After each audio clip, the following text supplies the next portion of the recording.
Elements of a good lesson plan. Teaching is much more likely to be successful when guided by a clear and complete lesson plan.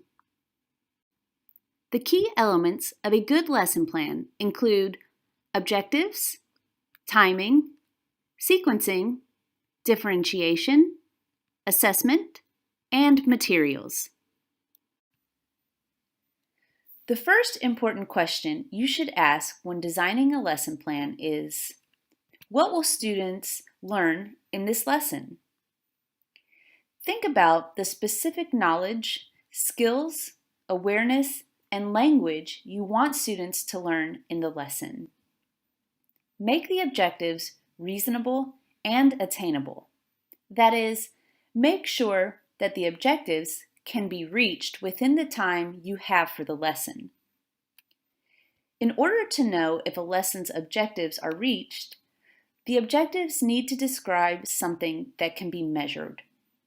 Because of this, a lesson plan objective should describe behavior that can be observed. Good lesson plan objectives describe what students should be able to do after the lesson, not what they will know. So, for example, an objective of this current lesson is for readers to know the key elements of a good lesson plan. To word this in a way that can be observed and measured, we can say that after this lesson, participants will be able to describe the 6 key elements of a good lesson plan.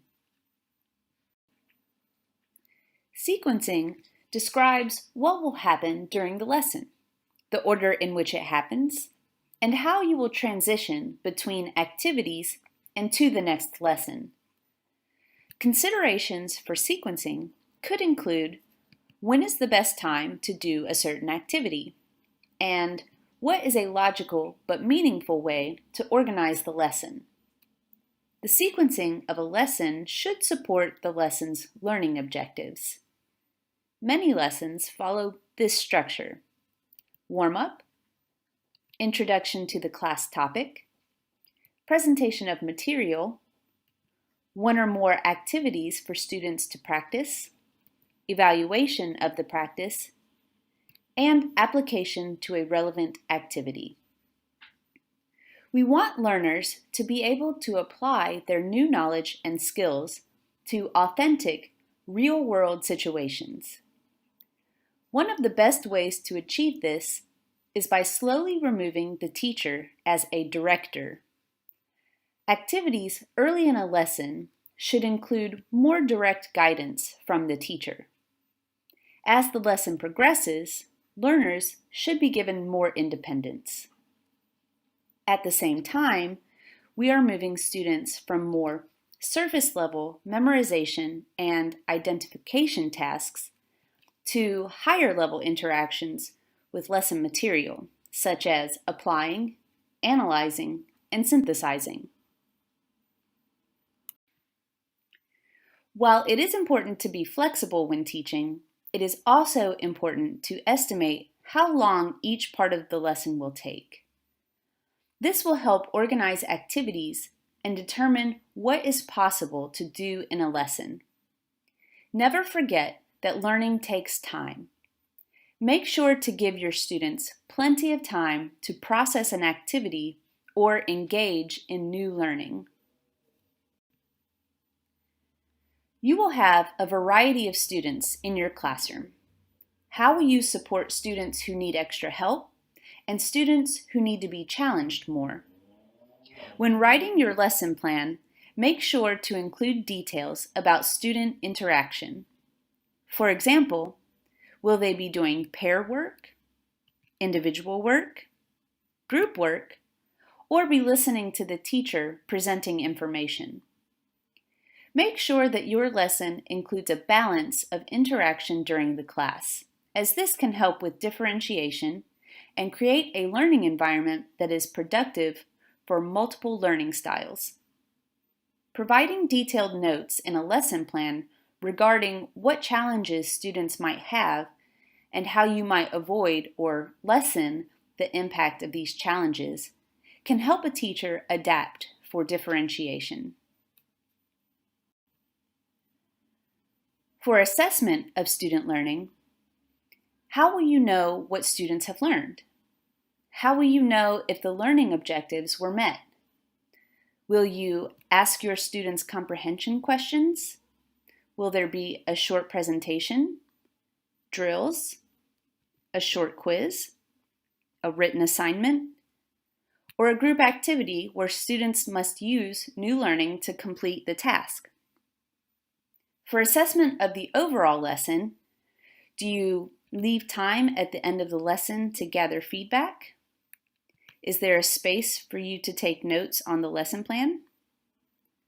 After each class, try to find the time to reflect on the lesson and identify what worked and what did not.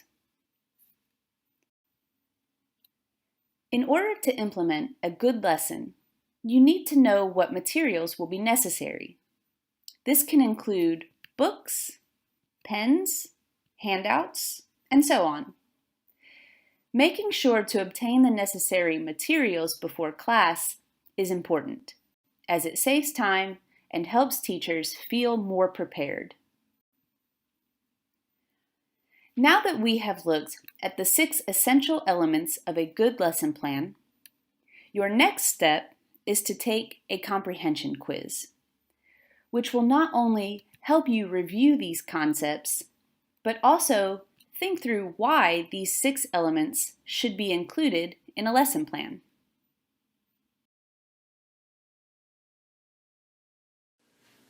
Lesson planning.